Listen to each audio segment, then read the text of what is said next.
So அடுத்து வரப்போகிற ஸ்பீக்கருக்கு நான் இன்ட்ரடியூஸ் பண்ணணும்னு அவசியமே கிடையாது.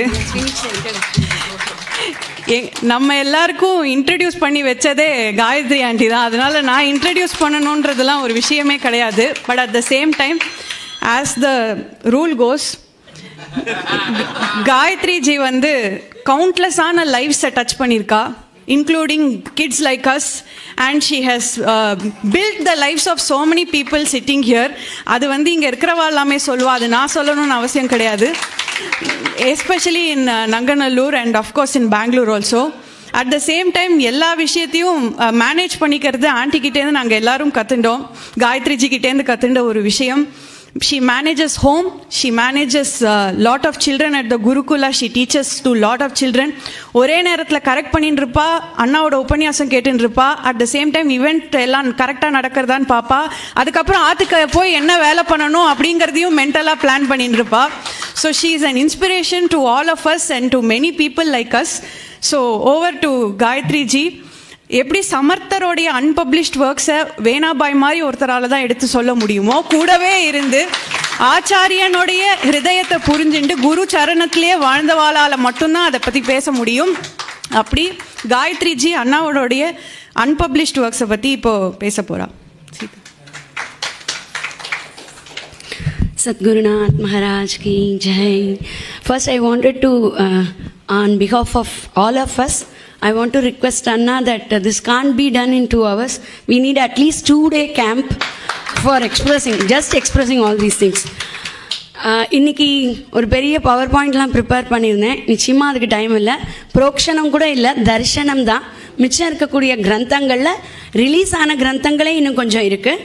அதோடைய பேரெல்லாம் மட்டும் இங்கே ஜஸ்ட்டு அன்வைச்சிக்கிறேன். அதுக்கப்புறம் என்னென்ன உள்ளே இன்னும் நிறையா இருக்குது அப்படிங்கிறது ஒரு ஸ்னீக் பீக். மறையின் மறைப்பொருள் தமிழில் பூர்ணமாக இந்த துவனி தீபிகாவுடைய துவனியை முன்னாடியே தமிழில் சொன்னது மறையின் மறைப்பொருள். அதை தொடர்ந்தே please the 9th cycle of Rigveda, அதில் பவமான சோமனை எடுத்துட்டு அதை ரொம்ப ருச்சியாக வந்து அந்த கிரந்தம் சொல்லியிருக்கு. அப்புறம் உண்மை வழி, the Vedic way of life is the உண்மை வழி அப்படிங்கிறத சொல்ல வேண்டிய விஷயங்கள் நிறையா இருக்கச்சு, சிரமப்படுறோம் அதை குறுக்கிறதுக்கு. ஆனால் அவர் சொன்ன விஷயங்களும் ரொம்ப பரந்த விஷயங்கள். இந்த உண்மை வழி பார்த்தா 4 பக்கம் இருக்கும். But you can definitely do so many PhDs in that 4 page. அவ்வளோ ஆழமான அணுவை துளைத்தேள் கடலை புகுத்தி குறுகத்தரித்த குரல்ன்ற மாதிரியான உண்மை வழி, வேதிக் வே ஆஃப் லைஃப்பை பற்றி. அப்புறம் தொழில் தர்மம், நம்ம என்னதான் இங்கே வந்து அபியுதயம் நிஷேயம் எல்லாத்தையும் கேட்டுட்டு பஜனை பண்ணாலோ பாராயணம் பண்ணாலோ திரும்பி போய் we have to do our own works. So அந்த ஆக்குபேஷனில் இந்த தர்மத்தை எப்படி நம்ம நடத்தின்னு போகலாம் அப்படிங்கிறதையும், அந்த தர்மத்தை பதே எப்படி அனுபவிச்சுட்டே அந்த தொழிலை பண்ணலாம்ங்கிறதையும் அந்த தொழில் தர்மம் ரொம்ப அழகாக எடுத்து சொல்லும். அதுக்கப்புறம் நம்ம எல்லாரையும் கனெக்ட் பண்ணக்கூடிய, நமக்கெல்லாம் வந்து அந்தர் ஹிருதயத்தில் இருக்கக்கூடிய அந்தர்வாகினியாக இருக்கக்கூடிய ராமத்வத்தை பற்றின ஒரு ஸ்னீக் பீக், ராமத்வத்தின் ஆரம்பம் அப்படிங்கிற புஸ்தகம். அதுவும் ஒரு 5-6 பக்கம் தான், ஆனால் ஒவ்வொன்றும் ஒரு 4-5 ஆர்டிக்கல், லைஃப் சேஞ்சிங் ஆர்டிகல்ஸ். ராமகானாமிருத்தம், அது வந்து I could see all faces glowing, all faces are like blossoming. அந்த கானாமிருத்தம் அவ்வளோ ரசமான ராமகானாமிருத்தம். அதில் வால்மீகியே தமிழில் ராமாயணத்தை எழுதியிருந்தா இப்படி தான் இருக்கும். ஒரு வார்த்தையும் மெடிடேட்டிவாக இருக்கும், ஒரு வார்த்தையும் கல்லையும் கரைய வைக்கும். Not at all doing justice, நான் ஜஸ்ட் பேர் தான் படிச்சுன்னு போகிறேன்.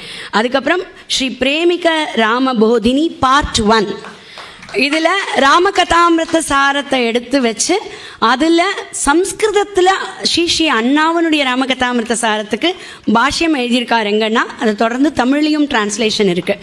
இதெல்லாம் இது வரைக்கும் பப்ளிஷ் ஆகி கையில் கிடைக்கக்கூடிய கிரந்தங்கள். அதுக்கு மேலே அன்பப்ளிஷ்ட், அவர் சொன்னார் இல்லையா, ரிக்வேத பாஷ்யம் மாதிரி யஜுர்வேதம் சாமவேதம், ரிக்வேதத்தோடையே சாமவேத பாஷ்யமும் சேர்ந்தே அந்த கிரந்தத்தில் அந்த 10 வால்யூமில் கிடைக்கிறது. அதோட அழகிசிங்கர் வந்து அண்ணா கிட்ட ஸ்ரீமுகம் கொடுக்கறச்சே யஜுசும் பண்ணிடணும் அப்படின்னு கொடுத்தா, யஜுஸ் பண்ணிட்டா உள்ளே இருக்கு பப்ளிஷ் ஆகணும். நமக்கு நிறையா இருக்குது, நிறைய ஃபங்க்ஷன் செலிப்ரேட் பண்ணுறதுக்கு அனுபவிக்கிறதுக்கு இருக்குது. அதுக்கப்புறம் பிரம்மசூத்திர விவரணம், அதில் ஒவ்வொரு அதிகரணத்தையும் எடுத்து அதை ராமாயண ஸ்லோகங்கள் ஒவ்வொன்றா அதுக்கு கோட் பண்ணி, வேத மந்திரங்கள் கோட் பண்ணி விஸ்தாரமான சமுத்திரம், அது பிரம்மசூத்திர விவரணம் அப்படிங்கிற அந்த கிரந்தம். அப்புறம் ராகவ சதகத்துக்கும் வியாக்கியானம் இருக்குது. அது எடுக்க எடுக்க அது அப்படியே ஆழமா உள்ள போறத பிரேமிக்க புத்திரனுமா டிராவல் பண்ணக்கூடிய ரொம்ப அழகான ஒரு சின்ன அழகான ஓடம் அது. அதுக்கப்புறம் மிதிலாஷ்டகம். மிதிலா நகரத்துக்கு போகணும் முதல்ல அண்ணாவோட. அங்கே என்னென்ன எந்தெந்த இடத்துல இருக்குன்னே தெரியாது. அவள் அங்கே சொன்னதெல்லாம் வச்சுட்டு we randomly went. Anna took us randomly to, ஏன்னா சொல்ல வர ஒவ்வொரு இடமா போயிட்டு இருந்தோம். இங்கே தான் சீதாதேவிக்கும் ராமருக்கும் வந்து கல்யாணம் நடந்ததுன்னா, இங்கே தான் சப்தபதினா, இங்கே தான் மாப்பிள்ளை வந்தார் கால அலமினான்னா, இங்கே தான் கல்யாணம் முடிஞ்சு இருந்தான்னா, ராண்டமாக போயிட்டு இருந்தோம் 2 நாள். 3ஆவது நாள் தான் மிதிலைக்கு வந்ததையே உணர்ந்தோம். Because of Mithila Ashtakam. அந்த அஷ்டகத்தில் அப்படியே ஒரு நூலில் மாலையை கோக்கிற மாதிரி, முத்தை கோக்கிற மாதிரி அந்த ஒவ்வொரு இடத்துக்கும் ஒரு குரோனாலஜி போட்டு கொடுத்தாலே பார்க்கணும். It's a best tour guide to go to Mithila. மிதிலாக்கு போகணும்னு மிதிலாஷ்டகத்தை எடுத்துக்கோங்க. பதே இந்த ராமாயணத்தில் சீதா விவாகம், சீதாதேவி பிறந்ததுலேருந்து ஆரம்பிச்சு தேவி வந்து அயோத்தியாவுக்கு கிளம்புற வரைக்கும் நடந்த அத்தனை இன்சிடென்ட்டையும் அதில் அழகாக கோத்து கொடுத்துருப்பார் மிதிலாஷ்டகம். அதுக்கப்புறம் சீதாவல்லப பஞ்சகம். இதில் நம்முடைய அங்கே இருக்கக்கூடிய ராமவல்லபா சமேத சீதாவல்லபனை பற்றின ஒரு 5 அழகான ஸ்லோகங்கள், அவளுடைய தத்துவங்களை சொல்கிற மாதிரி. அதை மாதிரி கனகபவன் பஞ்சாஷத் அப்படின்னு 50 ஸ்லோகங்களில் கனகபவன் மகிமை, கனகபவனுடைய பிகாரி, அதுக்கிட்ட நான் போகலை, அதை பற்றின விஷயங்கள். அதுக்கப்புறம் ராம ஜென்மபூமி தசகம். இதில் நமக்கே ஒரு தனி முத்தாய்ப்பு உண்டு.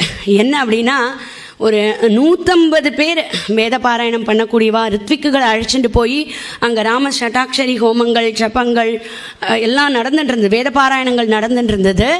மொத்தமாக ராமாயணம் பாராயணம், ராமருடைய ராமாயண பாராயணத்தை ஏக முகமாக பண்ணுறதுக்கு நம்ம அண்ணாவை அழைச்சா, அண்ணாவை வரிச்சா. நம்ம அண்ணா அங்கே போய் ராம்லல்லா அப்படியே வெளியில் வரத்துக்கு முன்னாடி காது குளிர மனம் குளிர ராமருக்கு ராமாயண சிரவணமாக அண்ணா ராமாயண பாராயணம் அங்கே பண்ணினா.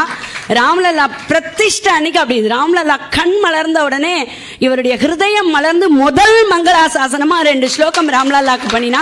அதெல்லாம் நமக்குலாம் தெரியும். மந்தஸ்மேன சுகேக்ஷணம் அடுத்த தடவை சொல்லலாம் அதெல்லாம். ஸோ அந்த 2 ஸ்லோகமும் அப்படியே அந்த ராம்லல்லாவோட ரூப வர்ணனை, அந்த ராமலல்லாவோட ஸ்வரூபம், அவரோட ஸ்வரூபமே அந்த குழந்தைத்துவம் தான். அந்த ஒவ்வொரு வார்த்தையும் உள்ளே போனால் வெளியில் வர முடியாது. மந்தஸ்மேரம் சுகேக்ஷணம் ஹிருதில சத் ஸ்ரீவத்சமாத்ம பிரதம்.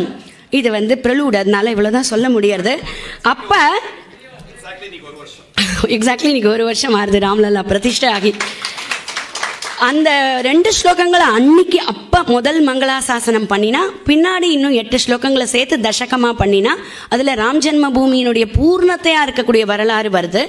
அதுவும் இல்லாமல் அன்னைக்கு அந்த ஸ்லோகத்தை கேட்டுதானோ இன்னும் தெரியல, ராம்லல்லா உற்சவமூர்த்தி ஓடி வந்து அவரோட கையில் உட்காந்துட்டான். ராம்லல்லா ஃபஸ்ட்டு ஏலை பண்ணுற புறப்பாட்டில் அண்ணா தான் ராம்லல்லாவை கையில் ஏலை பண்ணிட்டு அன்னைக்கு புறப்பாடு நடந்தது. அது நமக்கு ஒரு பெரிய பெருமை. ராம்லல்லாவும் அண்ணாவும் ஸ்பர்ஷிக்கிறத நம்ம ஹிருதயத்தில் ஸ்பர்ஷிக்கலாம். அதுக்கப்புறம் நிறையா ரொம்ப ரசமாக ஹிந்தியில் வந்து சித்திரக்கூட்டத்தில் சீதாராமாளுடைய வாழ்க்கையை பற்றி ஹிந்தி சாங்ஸ் இருக்குது. அது மாதிரி சம்ஸ்கிருதத்தில் வியோம யாத்ரா, ரிவர்ஸ் ராமாயணம், அது அந்த 123வது சர்க்கம் நினைக்கிறேன். அந்த இடத்துல வந்து சீதாதேவியை மடியில் வச்சுட்டு when Rama comes back to Ayodhya, Ramar ஒவ்வொன்றா சொல்லிகிட்டே வரார். அதை வந்து வைதேகி பஷ்ய விலாசினி அப்படின்னு சொல்லிகிட்டே அங்கே பார் சீத்தை இங்கே பார் சீத்தைன்னு சம்ஸ்கிருதத்தில் சரளமான ஒரு கீர்த்தனை. அதுக்கப்புறம் சம்ஸ்கிருதத்தில் இன்னொரு முக்கியமான ஒரு பாட்டு, அதை இப்போ ஸ்ரீலங்கா போயிருந்த போது தேவியினுடைய சன்னிதானத்தில் அந்த பாட்டை இயற்றினா. அது என்ன அப்படின்னா, தேவியினுடைய அக்னி பிரவேசத்துக்கு அப்புறம் பிரபுவுக்கு அது வரைக்கும் பொறுத்துன்னு இருந்தார். அதுக்கப்புறம் தேவி வந்த உடனே எவ்வளோ கொட்டணும்னு ஆசைப்பட்டிருப்பார். ஆனால் ஒரு லீடராக போயிட்டா தன்னுடைய எல்லாத்தையும் அடக்கி வச்சுட்டு இன்ஸ்பயர் பண்ணிட்டு எடுத்துன்னு போக வேண்டியது இருக்கிறதுனால அவர் வந்து எல்லாத்தையும் உள்ளே வச்சுட்டு இருக்கார். அவருக்கும் அவளுக்கும் பேசுறதுக்கு பாஷை வேண்டாம், நயன பாஷை கூட வேண்டாம், பிரசன்ஸே போரும். எங்கன்னா தூரக்க இருந்தால் கூட சீதாதேவி நானும் வந்து சர்வதா வினிவேஷிதகான்னு சொல்லிட்டு போகிறார். ஸோ ஆனாலும் நமக்கு வேண்டியிருக்கே அவளுடைய ஹிருதயங்கள் கலந்தது, அவள் எப்படி பழகியிருப்பா, அதுக்கப்புறம் எவ்வளோ எக்ஸ்பிரஸ் பண்ணியிருப்பார் அந்த பிரபு அவளிடத்துல, அவள் என்ன சொல்லியிருப்பா அப்படிங்கிறதெல்லாம் நமக்கு கேட்கணுங்கிறச்சே வால்மீகி ஒரு குட்டி கேப்சூலாக சுகம் சுகார்கா அனுபபூவராகவகா அப்படின்னு சூத்திரமாக சொல்லிட்டு போயிட்டார்.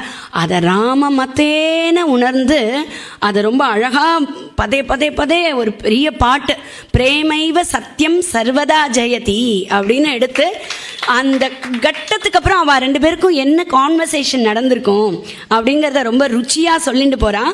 சீதம்மாட்ட ராமர் வச்ச பிரேமையை போல் இன்னொருத்தர் வைக்கிறதுக்கு யாரும் கிடையாது. இது சீதம்மாவோடவே வார்த்தை. அதை முழங்க வந்த சீதா புத்திரனா அந்த சம்ஸ்கிருத சாங் ரொம்ப அழகாக இருக்கும். அப்புறம் அதான் சீதம்மாவுடைய கஷ்டத்துக்கு 2 பேர் மருந்தா இருந்தா அது வேற யாரும் இல்லை, தேவியுடைய வாக்கு அப்படின்னார் இல்லையா. அடியேனுக்கு தோன்றது இந்த மாதிரியான பாடல்கள் மறுபடியும் இந்த ஸ்லோகங்கள் தேவிக்காக அவருடைய வாக்கு, தேவியினுடைய வாக்கா நம்ம ஆச்சாரியன் இருக்கார் அப்படின்னு தோணுறது.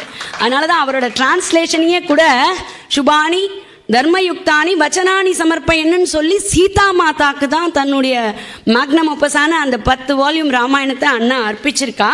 அதுக்கப்புறம் மதுராந்தக அஷ்டகம், அந்த ராமர் அயோத்திக்கு திரும்பி வரச்சே மதுராந்தகத்தில் இறங்கினா அப்படின்னு அங்கே லெஜெண்ட்ஸ்.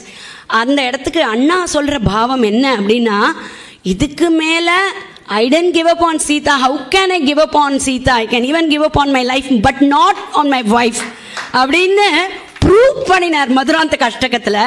மதுராந்தகத்தில் ராமர் இறங்கும் பொழுது கையை பிடிச்சின்னு இறங்குறார். அதை என்ன காட்டுறாருன்னா, இந்த கையை நான் எப்படி விடுவேன், ஐ கேனாட் அப்படிங்கிறத நாங்கள் கையை பிடிச்சின்னு இருக்கோம்ப்பா, வி ஆர் டுகெதர் அப்படிங்கிறத Rama proves and Rama explains through him to us.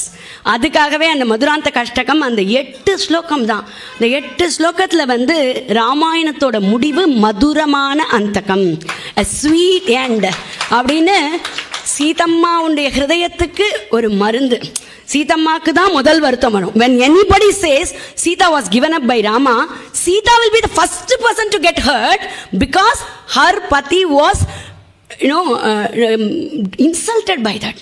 ஏன்னா அவ சொல்றா, அப்பாவை போல பித்ருவத்து மாத்ருவத்து பிரியகான என்ன வச்சுக்கிறார், மொத்தம் உலகமே அவர் பின்னாடி வர்றதுக்காக கெஞ்சின்னு இருக்கு, நான் ரைட்டா ஃபேரா I can come with him, அப்படிப்பட்ட என்னோட பர்த்தாவை விடுவேனா அப்படின்னு போட்டுன்னு முன்னாடி நிற்கக்கூடிய சீதை, அவளையும் அவளுடைய பர்த்தாவையும் பிரிச்சு வச்சு பார்த்துட்டு சீதைக்காக நல்லது பண்ணேன், ராமருக்காக நல்லது பண்ணேன், how can she accept it when she can't accept it, we can't accept it. So அவளுடைய முடிவு அழகா மதுரமா கண்டினியூ ஆகுது அப்படிங்கிறது Madhurantaka Ashtakam. And last but not least, இது இன்னொரு பெரிய மேக்னம் ஓபஸ். இதுக்கு நான் ராமரிடத்தில் இந்த விஷயத்தை சொல்லணும்னு வரும்பொழுதே எனக்கு ஒரு பிரார்த்தனை இருக்குது ராமர்கிட்ட மனசில். என்ன அப்படின்னா, அதுக்கு முன்னாடி ஒரு குட்டி இன்ட்ரொடக்ஷன் சொல்லுவா இல்லையா, he is a through and through Rama's man. But அண்ணாவை பார்த்ததில் எத்கிஞ்சித் தெரிஞ்சதில் he is a through and through a Sita's person அப்படிங்கிறச்சே அதை எதில் தெரிஞ்சுக்க முடியும்னா, சீதா த்ரிஷதி அப்படின்னு ஒரு பெரிய மேக்னம் ஓபஸ் இருக்கு. அதில் 300 பாட்டில் தேவியை வர்ணிச்சிருக்கா பார்க்கணும்.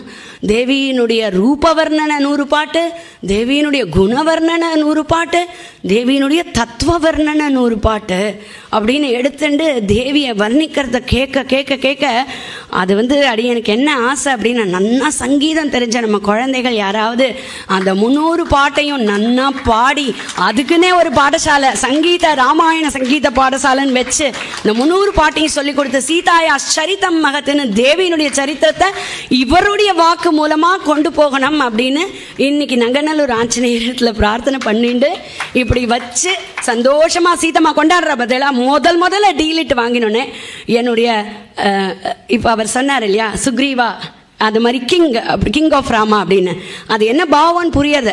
குழந்தையில அம்மா அப்பா கொஞ்சிருச்சே ராஜா பயல் அப்படின்னு கொஞ்சுவா இல்லையா, அதை மாதிரி என்னுடைய ராஜா என்னோட கண்ணான் முதல்ல மடியில் வச்சுன்னு கொஞ்சனதை நங்கை நல்லூர் தேவி தான். இது நங்கை நல்லூர்ங்கிறது சீத்தையினுடைய பிளேஸ். அந்த டீலிட்டை வாங்கிட்டு ஆத்து கூட போல நேர சீதம்மாவோட சன்னிதானத்துக்கு இங்க சீதம்மா கொண்டாடுறான். அதை பதே பார்க்க முடியும், தேவியினுடைய ஆசீர்வாதம் அப்படின்னுட்டு. அவர் சொன்ன மாதிரியே அவ ஸ்ரீராம கணபாடிகள் கிளம்புறதுக்கு முன்னாடி சொல்லிட்டு போன மாதிரி, இது எதுவுமே சாத்தியம் இல்லை, அவர் அர்த்தமா இருந்தா. அப்ப அவருடைய அர்த்தாங்கினியா இருந்துட்டு நம்ம முதல் சிஷ்யா இருந்துட்டு அவருக்கு எல்லா விதத்திலையும் கூட இருந்துட்டு கைங்கரியம் பண்ணிட்டு நம்ம எல்லாரையும் அனுசரிச்சுட்டு இருக்கக்கூடிய மண்ணியையும் அண்ணாவையும் நமஸ்காரம் பண்ணிட்டு இதை கண்டினியூ பண்ணலாம் அப்படின்னு இன்றைக்கி முடிச்சுப்போம். மேலே அண்ணா சில இது சொல்லி முடிச்சுப்பா இன்னைக்கு. அண்டு இந்த கோவிலில் இங்கே நமக்கு இடம் கொடுத்து இப்படி பார்த்துக்கிற ஆஞ்சநேய சுவாமி, அப்புறம் அவருக்கு கைங்கரியம் பண்ணுறவா எல்லாரும் எங்கிட்ட இன்னைக்கு கூப்பிட்டு சொன்னா, என்ன வைப்ரேஷன்ஸ்மா இப்படி முடிஞ்சிருமேன்னு இருக்குது, வைப்ரேஷன் அப்படி இருக்குது, வருஷா வருஷம் எவ்வளோ நாள் வேணாலும் எடுத்துக்கோங்க, நீங்கள் வந்து இங்கே இருந்து இந்த மாதிரி பண்ணி கொடுக்கணும் அப்படின்னு அது சுவாமியே சொல்லி அனுப்பின மாதிரி இருந்தது. அதை எல்லாருக்கும் கிருத்தஜதையை தெரிவிச்சுக்கிறோம். மேலும் தொடருவோம். இப்போ அண்ணாவனுடைய சுவச்சனங்கள். ஜானகி காந்த ஸ்மரணம். சத்குருநாத் மகாராஜ் கி.